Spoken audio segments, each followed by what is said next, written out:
we're baseball fans. We're baseball guys. Sure. And I remember my next guest. I'll never forget. He's big, tall guy. Had a big fastball. And lefty. But he wore those powder blue uniforms. I always remember those powder blues. They were classics. But I'm really excited to have my next guest on. Let's go to the sports hotline and welcome into the locker room former Philly pitcher Randy Lerch. What's up, Randy? Not much, Billy. Sitting over here in California, man. I'm 3 hours early.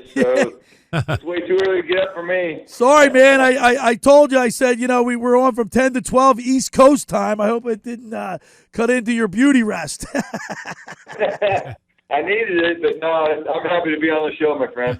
Hey, Randy, it's good to talk to you.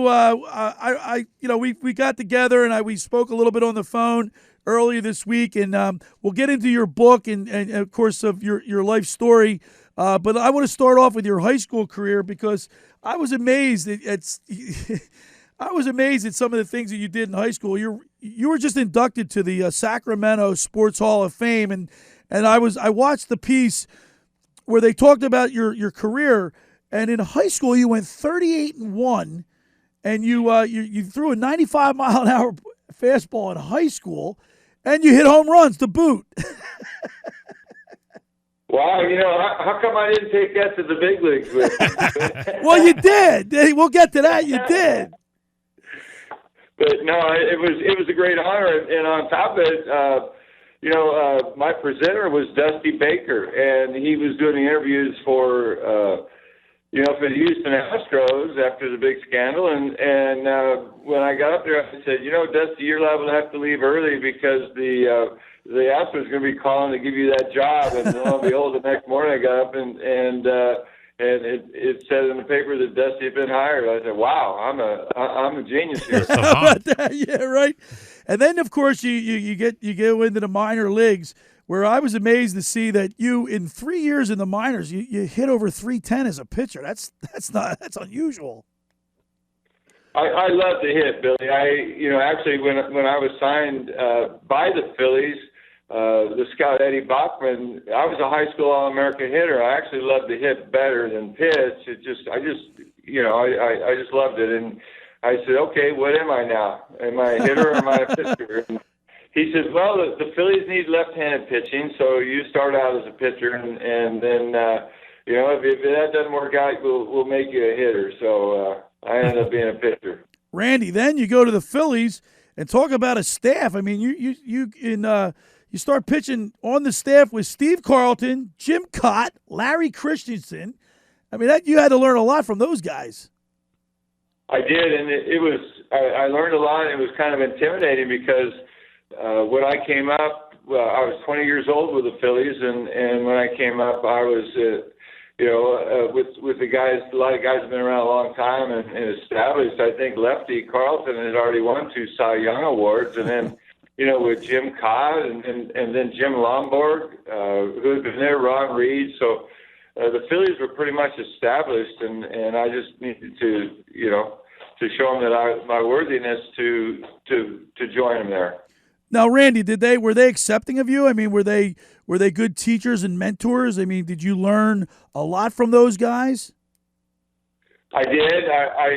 I learned a lot about just staying to myself and making sure I had the good work ethic, that I did my job and got ready for each start. I think that was the main thing is they taught me professionalism, because these guys they were total professional in every way.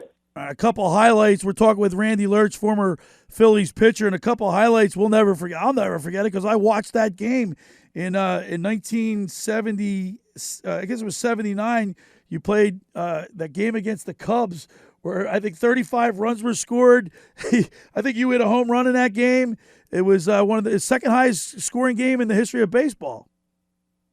Well, I know we'll talk about the book later, but I talk about that in my book because it was an amazing thing. I had lost like 1-0, 2-1 in New York the start before, and I was complaining about it, not getting any runs. And it turns out that Greg Luzinski was on the injured list or whatever in Philadelphia. He read all the papers. He told Larry Boa that I was complaining about them not scoring me any runs, and So after we scored 7 runs in the first inning of that game, and I hit a home run, as I was walking to the mound, Larry Bowa said to me, he says, "Well, is that enough runs for you now?" and it wasn't. But you weren't pitching. Yeah, and I said, blankety, blankety, blank, right. And I proceeded to go out and give up 6 and not make it through the first inning. I'll never forget that game. I think the wind was blowing out at like 20 miles per hour. It was a cold day, right? It was a pretty cold day. Chilly. It was in April, I think, right? It was a cold day, and in Chicago, it's amazing. If the wind's blowing out like it was that day, a routine fly ball to left field is gone, and they'll go ahead and the hitter hits the ball, and you say, okay, right, I got another out. It keeps going and going, right out there right into my favorite people in the stands out there. All right, Randy, let's turn our attention to your book that you just wrote, God in the Bullpen, the Randy Lerch story. You've had some type of career. You've had to overcome battle with addiction, alcoholism, and you're getting a second chance in life. Talk to us a little bit about your impetus about writing the book, but talk about how sports has actually saved your life too. Well, it's a great question, Billy. Thank you. Yes, after I left sports, I got in a bad habit of taking greenies and drinking when I was pitching, and then the habit just snowballed after I retired, and I started drinking heavier and heavier to the point I ended up getting cirrhosis of the liver. And the doctor had basically told me you need to be on a liver transplant list, and you could go into liver failure at any time. And so I was a walking dead man. And after a year and a half, and God gave me a chance to come around and start feeling better, I wanted to write a book about it to make sure that anyone that was going through that kind of thing that I was, that they realized the hazards of drinking and drugs and stuff like that. So it inspired me to write this book, and it's gotten great reviews, Billy. How do people get the book, Randy? Yeah, where can you get it? You can get it on Amazon, Google Books, or Barnes and Noble, and just go to that website and it's right there. And I think, like I said, the reviews have been great, and I think the people in New Jersey and the South Jersey area really enjoy it. Hey, Randy, it's Scott McKay here. What percentage do you think of baseball or sports itself, Major League Sports, played a part in your addiction? Do you think it was something that, because you were around it and people were doing it, that kind of forced you into it? Maybe some people that you looked up to that maybe had been doing stuff. Do you think that was part of it?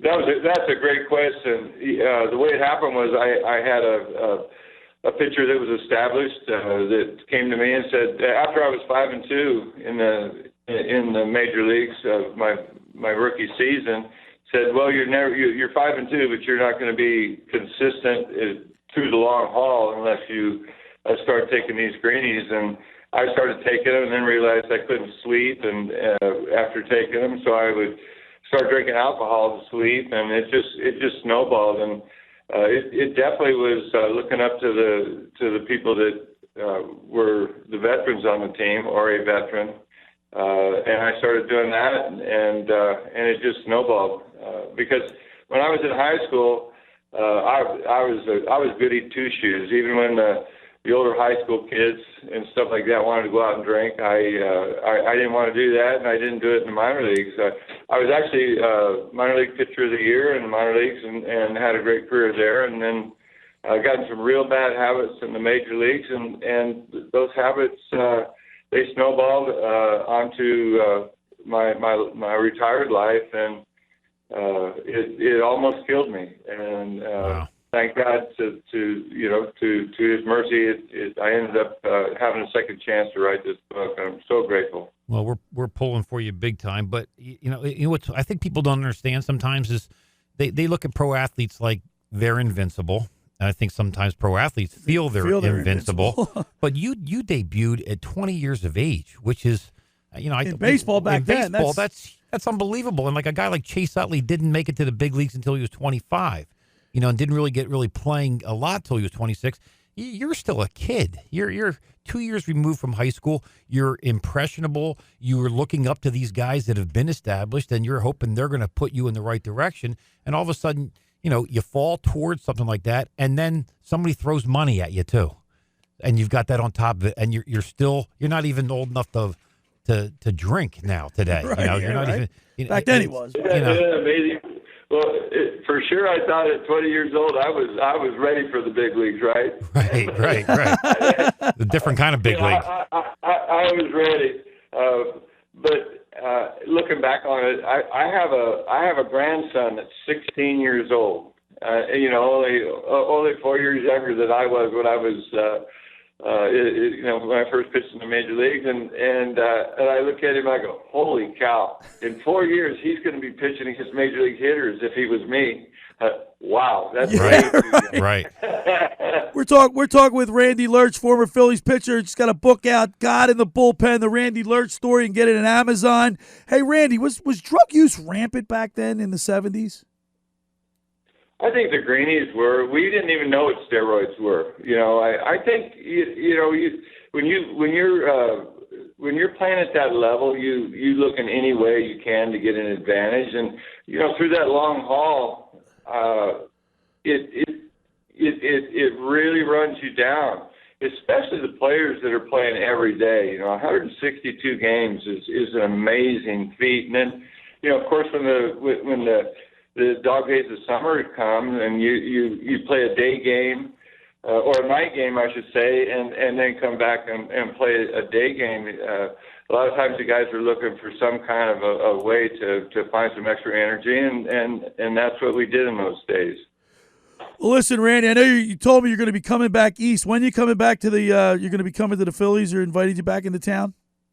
Yeah, the 40-year World Series reunion is going to be in August. I believe the first part of August. It'll be the 40-year reunion. We've lost some of the guys, with Alice and Tug and some of the other guys being gone. But I'm looking forward to it. It should be a great time. And also, Billy, I wanted to plug my podcast. I got a podcast now that you're probably going to ask me, but I was just thinking about it. It's called God's Miracle.